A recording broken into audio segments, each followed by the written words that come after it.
दोस्तों नमस्कार। आज मैं एक बफलो में लंपी स्किन डिजीज़ का केस आपके साथ चर्चा करने वाला हूं। हालांकि आप लोग सभी जानते हैं कि जो बफलोज में जो स्किन लीजन्स है उस तरह से नहीं दिखते हैं जिस तरह से कि गायों में दिखते हैं। लेकिन हमारे पास ये आज एक केस प्रेजेंट किया गया था जिसमें सीवियर स्किन लीजन्स दिख रहे हैं और आप देख सकते हैं यहाँ पे इसके नेक के ऊपर, इसके गर्दन के ऊपर, इसके चेहरे के ऊपर और इसके पूरे शरीर पे स्किन लीजन्स बने हुए हैं।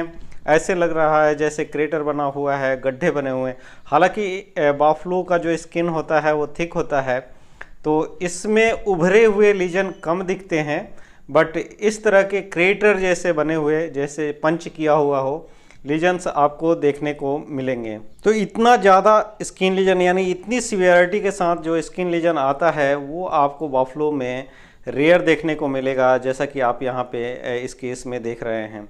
इस में इस तरह का लीजन क्यों आया, इसके पास पीछे कई हाइपोथेसिस हो सकती है। ये जो भैंस है वो रिसेंट पार्चुरेशन हुई है, इसने जल्द ही कुछ दिन पहले बच्चा दिया था और ओनर का कहना था बच्चा देने के पहले थोड़ी सी फीवर रहता था और बच्चा देने के बाद से स्किन में इस तरह के लीजन बनने शुरू हो गए और 2-4 दिनों के बाद ओनर का ये कहना है कि अब इस बफलो के जो डंग है, जो गोबर है, उसमें खून आता है। तो खून क्यों आ रहा है इसको हम लोगों को थोड़ा एनालाइज करना होगा और क्या पॉसिबल रीज़न हो सकता है इसको हम लोगों को समझना होगा कि लंपी में आखिर गोबर में खून क्यों आता है, नाक से खून क्यों आता है। तो 2 कारण हो सकते हैं। पहला कारण ये है कि जिस तरह से आपको ये स्किन में पंच अल्सर टाइप के चीज़ें दिख रही हैं या लीजन्स दिख रहे हैं, उसी तरह के इंटरनल ऑर्गन में भी होते हैं। यानी कि उसके आंतों में इसी तरह के लीजन्स होते हैं, तो वहाँ से ब्लीडिंग हो तो भी गोबर में खून आ सकता है, या नाक के अंदर म्यूकोजल मेम्ब्रेन पे लीजन हो तो वहाँ से ब्लीडिंग हो तो खून आ सकता है।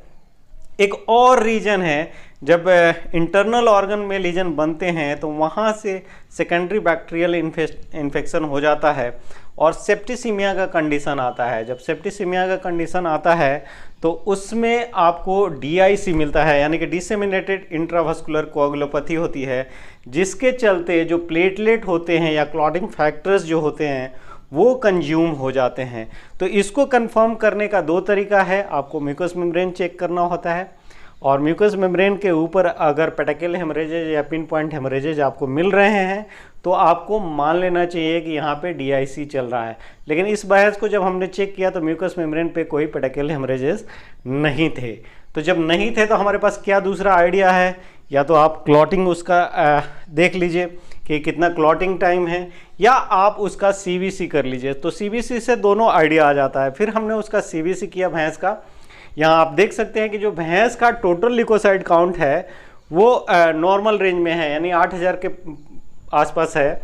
और एक चीज़ और ध्यान देने वाली बात है कि यहाँ जो प्लेटलेट दिख रहा है वो बहुत ही ज़्यादा कम है, यानी कि यहाँ डीआईसी चल रहा होगा और जो प्लेटलेट हैं वो कंज्यूम हो गए हैं, इसके चलते इसमें ब्लीडिंग आ रहा है, यानी कि यहाँ पे ब्लीडिंग डिजॉर्डर चल रहा है। एक चीज़ और इंटरेस्टिंग है, यहाँ पे मैं जैसे कह रहा था कि सेप्टिसीमिया है या सेकेंडरी बैक्टीरियल इन्फेक्शन है, तो अगर आप ल्यूकोग्राम में देखेंगे तो WBC नॉर्मल है, लेकिन लिम्फोसाइट का जो एब्सोल्यूट काउंट है वो लो है, बहुत कम है। यानी कि अगर लिम्फोसाइट का काउंट कम है तो ये अपने आप में इंडिकेट करता है कि ये वायरल इन्फेक्शन है, और लंपी में ऐसा ही होता है कि वो लिम्फोसाइट के नंबर को घटा देता है। लेकिन साथ ही साथ अगर सेकेंडरी इन्फेक्शन हो जाता है तो वहाँ पे आपको ग्रेनुलोसाइटोसिस होगा, यानी कि जो न्यूट्रोफिल्स हैं उनका नंबर जो होगा वो बढ़ जाएगा। इसलिए आप यहाँ देख रहे हैं कि जो ग्रेनुलोसाइट्स हैं उनका नंबर हाई है, यानी कि सेकेंडरी इन्फेक्शन है। तो ये दोनों चीज़ें, प्लेटलेट लो और ग्रेनुलोसाइट हाई, अपने आप में इंडिकेट कर रहा है कि इस एनिमल में डीआईसी चल रहा है। और जब डीआईसी चलता है तो डीआईसी का जो रीज़न है वो जनरली ऐसा माना जाता है कि इम्यून मेडिएटेड होता है। तो यहाँ पे भले ही वायरल इन्फेक्शन है और भले ही लिम्फोसाइटोपेनिया है, फिर भी आपको डीआईसी को रोकने के लिए और ब्लीडिंग डिजॉर्डर को कंट्रोल करने के लिए आपको यहाँ ग्लूकोकॉर्टिकॉइड देना होगा, स्टेरॉइड देना होगा। और हमने भी प्रेडनिसोलोन का एक शॉट इसमें हाई डोज में लगाया ताकि ये जो DIC है उसको कंट्रोल कर सकें, जिससे कि एनिमल को सरवाइव करने में हेल्प मिलेगा। तो ब्लीडिंग को चेक करना अति आवश्यक है, अदरवाइज एनिमल जो है वो कोलैप्स कर सकता है। आप CBC में और भी देखेंगे तो जो रिपोर्ट है वो बता रहा है कि RBC काउंट भी कम है, हीमोग्लोबिन भी लो है, यानी कि इसमें ब्लीडिंग चल रही है और ब्लड लॉस हो रहा है।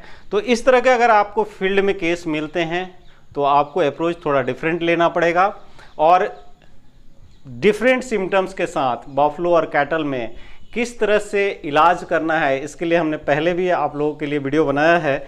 उनको आप लिंक में मैंने शेयर किया है डिस्क्रिप्शन में, उनके लिंक पे जा कर के डिटेल में क्या ट्रीटमेंट करना है उसका आप देख सकते हैं और उससे सीख सकते हैं कि किस तरह से डिफरेंट एनिमल का इलाज करना है। तो इस वीडियो के बनाने के पीछे मकसद ये था कि आपको जान लेना चाहिए कि बफलो में भी लंपी स्किन डिजीज होता है, और भले ही रेयर हो लेकिन कभी कभी सीवियर स्किन फॉर्म वाला भी आपको लंपी स्किन डिजीज बफलो में मिल जाएगा, जैसा कि यहाँ मिल रहा है।